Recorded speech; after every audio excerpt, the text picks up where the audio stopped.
Thank you, Trevor, for organizing this timely conference to hopefully help us and understand and tackle what is a very serious challenge, not only for the business community, but also for humanity as a whole. And it's unfortunate that as we as a human continue to destabilize the global biosphere on multiple fronts, we continue to take more and more resources out of the environment whilst continue to pump into the environment an enormous quantity of waste and poison, which is resulting in changes to the composition of soil, to water, and to atmosphere.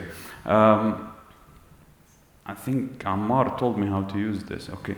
Our best scientific estimates indicate that unless we dramatically cut the emission of greenhouse gases in the next 20 years, average global temperature will increase by more than 2 Celsius, resulting in expanding deserts, disappearing ice caps, and rising ocean and sea levels, and more frequent extreme weather events such as hurricanes and typhoons.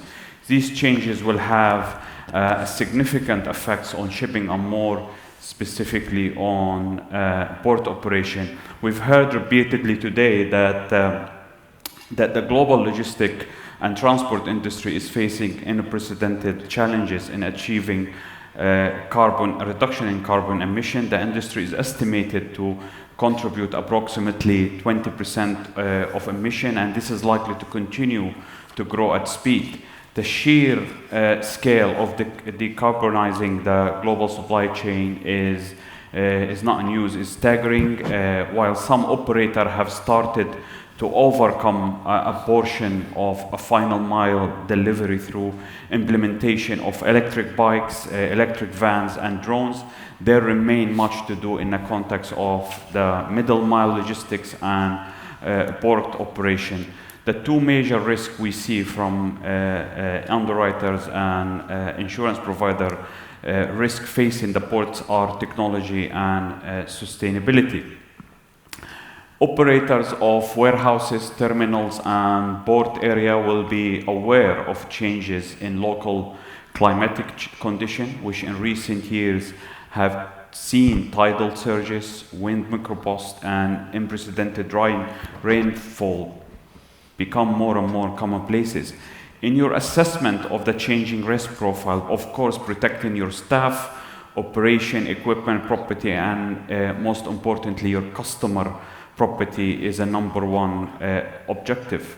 Whilst many storms events globally are considered geographically seasonal, such as the hurricanes and typhoon season typical in the tropics, we suggest that the entire supply chains industry globally must take adequate steps to prepare for isolated severe weather event. Typical wind strength is not news that it is at its most ferocious in coastal areas, with the result that action need to be taken to secure assets. However, it is often the surge and flood risk that can cause greater problem both on the coastal line and further inland. There have been several localized incidents in recent years, for example, where extraordinary volumes of rainfall over a short period of time resulted in flash flooding, causing significant damage to warehouse facility and the cargo stored there. The fact that the more rain fell in a particular day does not protect you as a port operator, as a warehouse operator, from your contractual obligation toward your customer, and I will touch very briefly on that later on in the presentation.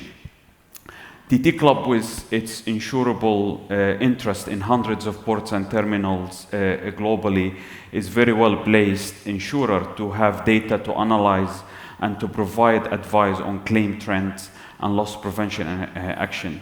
This chart shows that the top insurance claim cost over the last 5 years for ports and terminal has been obviously with what we call key cranes. This is where the ship is trying to burst and it knocks the cranes out. We've seen an incident, I think, a few years ago in Jebel Ali Free Zone, and most recently in Taiwan and the United States.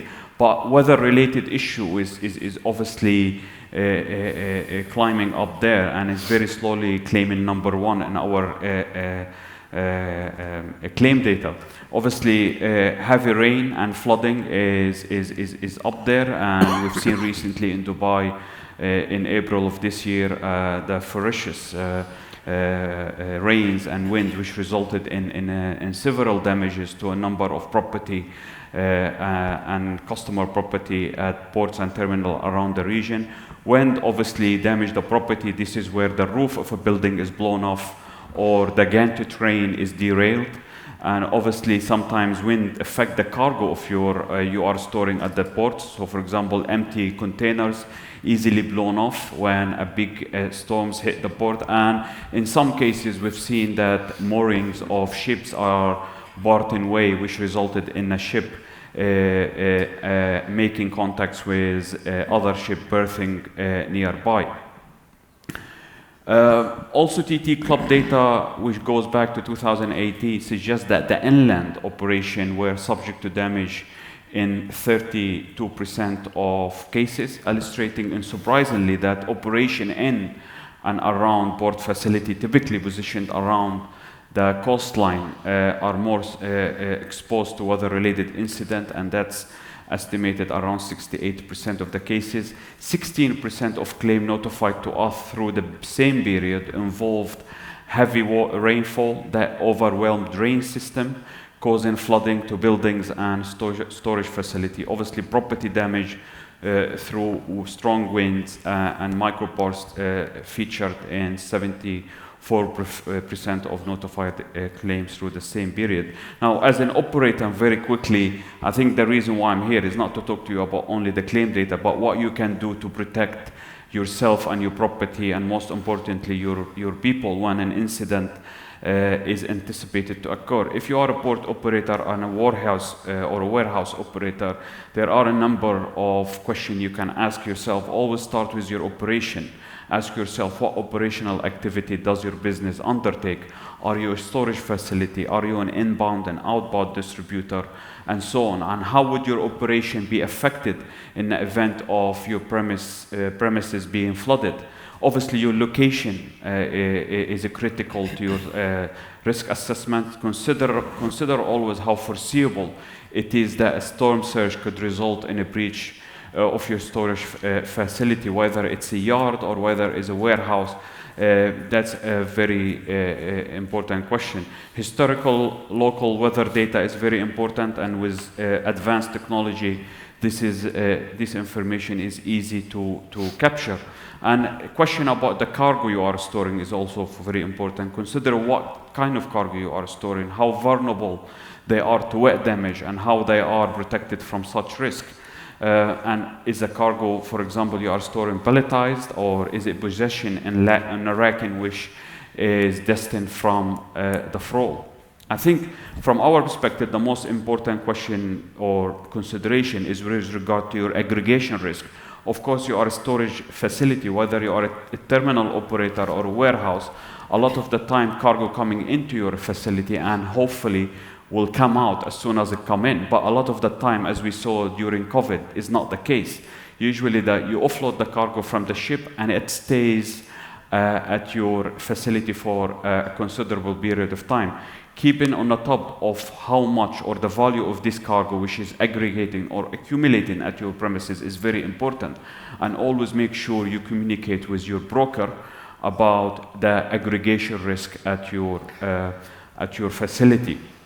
And also, business continuity is very important. How quickly would your business return to full operational capacity following an incident? A question of contractual obligation is important. We've seen recently the April incident in Dubai, where high winds and heavy rains resulted in damages to a number of port and terminals and flood warehouse facility. And there were expectation that because this is quite an extraordinary event, the warehouse operator or the port operator would easily rely on defenses available to them under the contract. Most notably the force majeure defense, as Rania or other lawyers will tell you that this is not necessarily the case. It all depends on the wording of your contract and how you incorporated this contract with your customer.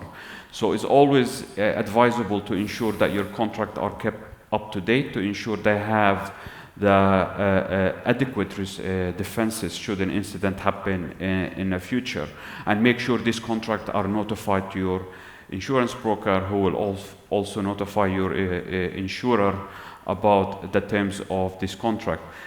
Finally, there is always an expectation that if you have insurance, that will be the solution to your problem.